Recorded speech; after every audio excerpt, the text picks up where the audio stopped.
BJP రెండో జాబితాని విడుదల చేసింది. 72 మందితో రెండో జాబితా విడుదల చేసింది.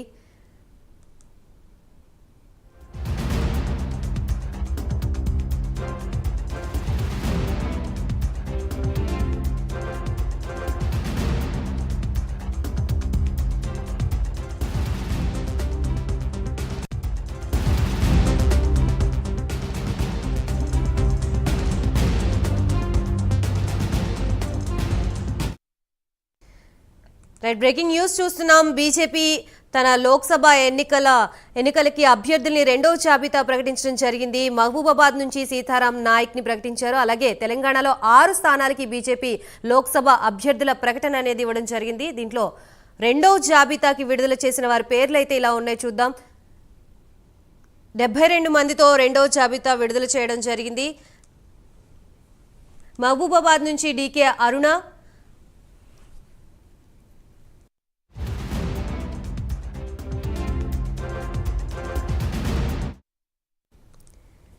మొత్తంగా బీజేపీ విడుదల చేసిన రెండో జాబితాకు సంబంధించి ఎవరెవరు పేర్లున్నాయో దానికి సంబంధించి కంప్లీట్ అప్డేట్స్ ఇవ్వడానికి మా ప్రతినిధి నాగేంద్ర సిద్ధంగా ఉన్నారు. నాగేంద్ర,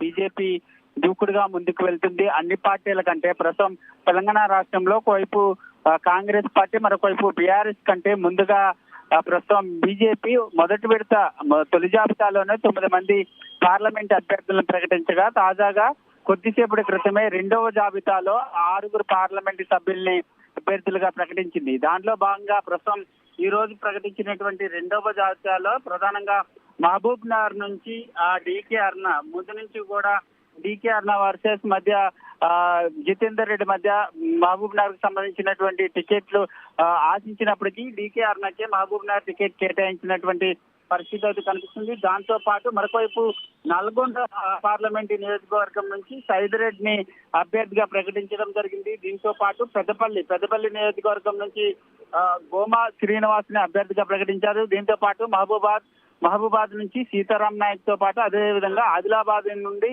గోడం నగేష్ మరొక వైపు మెదక్ నుంచి రఘునందన్ రావు ప్రస్తుతం మెదక్ పార్లమెంటు స్థానాన్ని అత్యంత సీరియస్ గా తీసుకుంది. అందుకే రఘునందన్ రావు ప్రస్తుతం అక్కడ పార్లమెంట్ అభ్యర్థిగా ప్రకటించినటువంటి పరిస్థితి కనిపిస్తుంది. దీంతో పాటు మరొకవైపు ఇప్పటివరకు అంటే తొలి జాబితాలో 9 మంది పార్లమెంట్ అభ్యర్థులను ప్రకటించగా, ఈ రోజు ప్రకటించినటువంటి జాబితాలో 6 అభ్యర్థుల పేర్లను ప్రకటించడం జరిగింది. అంటే ఓవరాల్ గా ఇప్పటి వరకు 17 పార్లమెంటు నియోజకవర్గాలకు సంబంధించినటువంటి అభ్యర్థుల్లో 15 మంది అభ్యర్థులను ప్రకటించినట్లు అయింది. ప్రస్తుతం మరొక 2 పార్లమెంటు నియోజకవర్గాలకు సంబంధించినటువంటి అంశంలో మాత్రం ఖమ్మంతో పాటు మరొకవైపు వరంగల్ టికెట్స్ కి సంబంధించినటువంటి ఈ 2 పార్లమెంటు నియోజకవర్గాలను ప్రస్తుతం పెండింగ్ లో పెట్టినటువంటి పరిస్థితి ఉంది. ఎందుకంటే వరంగల్ నుంచి ప్రస్తుతం బీఆర్ఎస్ నుంచి బీజేపీ పార్టీలోకి వస్తారనుకుంటున్నటువంటి ఆరూరు రమేష్ కి ఆ సీట్ కేటాయించాలనేటటువంటి ఆలోచనలో ఆ బీజేపీ ఆధినాయకత్వం ఉంది. అందుకే వరంగల్ తో పాటు మరొకవైపు ఖమ్మం ఈ 2 పార్లమెంటు స్థానాలను పెండింగ్ లో పెట్టినటువంటి పరిస్థితి అయితే కనిపిస్తుంది. మొత్తానికి